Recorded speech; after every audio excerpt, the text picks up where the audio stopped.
স্থগিত রেখে আমরা এই অনুষ্ঠানের আয়োজন করেছি। এতে করে তোমরা খুশি না বেজার? খুশিও তো ঠিক মতো কইতে পারো না।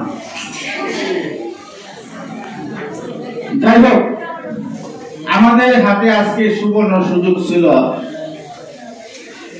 যে আজকে আমাদের এই যে সাফি এবং মাফি তার গর্বিত পিতা, উনিও একজন প্রাইমারি টিচার, এই আমরা ওনাকে পেয়েছিলাম। হয়তো আমাদের জিজ্ঞাসা ছিল যে একজন অভিভাবক হিসাবে আপনার ছেলেরা এই সফলতা অর্জন করতে গিয়া আপনার কি অবদান ছিল, কি দায়িত্ব ছিল, এটা আমাদের শোনা দরকার ছিল কিনা? দরকার ছিল। তোমরা হইচই করছো, উনি ঠিক মতো কথা বলতে পারেনি। আমি এক সপ্তাহ আগে 10ম শ্রেণীতে গিয়েছিলাম একটা ঘন্টা নেওয়ার জন্য। শিক্ষার্থী খুব বেশি উপস্থিত ছিল না, 94 জনের মধ্যে হয়তো 10-20 জন উপস্থিত ছিল। আমি তাদের সাথে যে আলোচনাটা করেছি যে তোমরা যদি ভালো রেজাল্ট করতে চাও তাহলে আমাদের মাঝে থেকে যে 2 জন জিপিএ 5 পাইছে তোমরা তাদের সাথে দেখা করো। দেখা করিয়া তারা কিভাবে লেখাপড়া করছে, তাদের কি কৌশল, 24 ঘন্টার মধ্যে কতটুকু সময় লেখাপড়া করছে, এই সফলতার পিছনে কি কি কারণ আছে, এই কারণগুলি তোমরা খুঁজে বাইর করো, তাদেরকে অনুসরণ করো, তাহলে ভালো রেজাল্ট করা যাবে। এই যে কথাটা বললাম, এটা তোমরা করছো, অনেকেই করো নাই। তোমাদেরকে একটা বিষয় বলি, যারা মহামনীষী, যারা শিক্ষার ক্ষেত্রে, চিকিৎসার ক্ষেত্রে বা জীবনের যে কোনো ক্ষেত্রে বড় ধরনের সফলতা অর্জন করেছে, সুযোগ পাইলে তাদের জীবনী পড়বা। সুযোগ পাইলে কি করবা? তাদের জীবনী পড়বা। বড় সফলতার জন্য প্রয়োজন হলো কি? বড় ধরনের পরিশ্রম, বড় ধরনের অধ্যবসায়, চেষ্টা। সফলতা এমনি আসবে না, সফলতা তোমার বাড়িতে কেউ পৌঁছাইয়া দিবে না। সম্মানিত অভিভাবকরা এখানে রয়েছেন, আমরা আজকে অনেকে হতাশ হয়েছি। আমাদের মাঝে থেকে এই বছর 67 জন শিক্ষার্থী দাখিল পরীক্ষায় পাস করেছে, যারা এই উপজেলা প্রথম।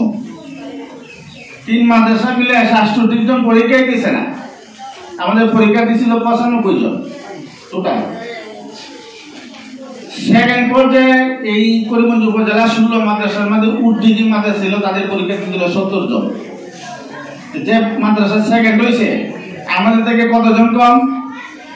25 জন কম শিক্ষার্থী। 60 জন ফর্ম ফিল আপ করেও পরীক্ষায় অংশগ্রহণ করে নাই। 4 জন ফর্ম ফিল আপ করে কি করে নাই? পরীক্ষা অংশগ্রহণ করে নাই। তাহলে গুরুত্ব কতটুকু আছে চিন্তা করেন। আর সম্মানিত গার্জেন যারা আছেন, আপনাদেরকে একটা বিষয় অনুরোধ করবো, আপনারা আমাকে মাফ করবেন। আমিও তো আমার সন্তানদের গার্জিয়ান, আমারও সন্তান আছে, তারাও লেখাপড়া করে। আমি এখানে মাদ্রাসার প্রধান, আমারও পরিবার আছে, আমারও সংসার আছে। আমার সন্তানরাও কি করে? লেখাপড়া করে। এখানে আপনাদের বাচ্চারা আমাদের কাছে অবস্থান করে 6 ঘন্টা। কয় ঘন্টা? তোমরা প্রতিষ্ঠানে কয় ঘন্টা অবস্থান করো? 10টা 4টে কয় ঘন্টা হয়? আপনাদের কাছে অবস্থান করে 18 ঘন্টা। আপনাদের কাছে কয় ঘন্টা? 24 ঘন্টা একদিন হইলে 6 ঘন্টা যদি আমরা কাছে থাকে, তা আপনার কাছে কতক্ষণ থাকে? 18 ঘন্টা। তাহলে 18 সময় বেশি আপনাদের কাছে থাকে না? দায়িত্ব আপনাদের আমার থেকে বেশি না কম? আপনাদের দায়িত্ব বেশি। আপনারও সময় সুযোগ মিললে ওই যে ভাই এখানে আছে, যে সাফি মাফির বাবা, ওনাদের সাথে কথা বলেন যে ভাই আপনি ছাড়া কিভাবে ভালো তুলবো, 2-4 কথা একটু বলেন শুনি। আমি একজন গার্জেন হিসাবে, মাদ্রাসা প্রিন্সিপাল হিসাবে না, বাসা থেকে 9টায় বের হই, হয়তো পৃথিবীতে 5টা বাজে। বাসায় গিয়ে আমার সর্বপ্রথম করণীয় যেটা, আমার সন্তানরা তার লেখাপড়া গেছে কিনা প্রাইভেট কোচিং এ গেছে কিনা, কয়টার সময় আসছে, পড়তে বসছে কিনা, এই খবরটা নেওয়া কি আমার দায়িত্ব। ওইটা যদি আমি না নেই তাহলে আমার সন্তানদের দ্বারা বড় কিছু আশা করা যায় না। অনেক বড় বড় মাদ্রাসা কলেজের প্রিন্সিপাল বা অনেক বড় বড় থাকে, এদেরও দেখা যায় অনেক সময় সন্তানরা কি হয়ে যায়, বিপদগামী হয়ে যায়। সন্তানরা কি হয়ে যায়, বিপদগামী হয়ে যায়। কেন হয়? এই যে অভিভাবক হিসেবে তার উপর যে দায়িত্বটা ছিল, তার খোঁজখবর রাখা, কোথায় যাইতেছে, কার সাথে মিশতেছে, বন্ধু কারা, এইগুলো কিন্তু আমি অভিভাবক হিসেবে কি আছে, আপনার উপর দায়িত্ব আছে। সামনের দিনে আপনারা ওই দায়িত্ব সঠিকভাবে পালন করবেন এই প্রত্যাশা রাখি। আরেকটা বিষয় হইতেছে আপনার, আমাদের এই মাদ্রাসা কোন পর্যন্ত?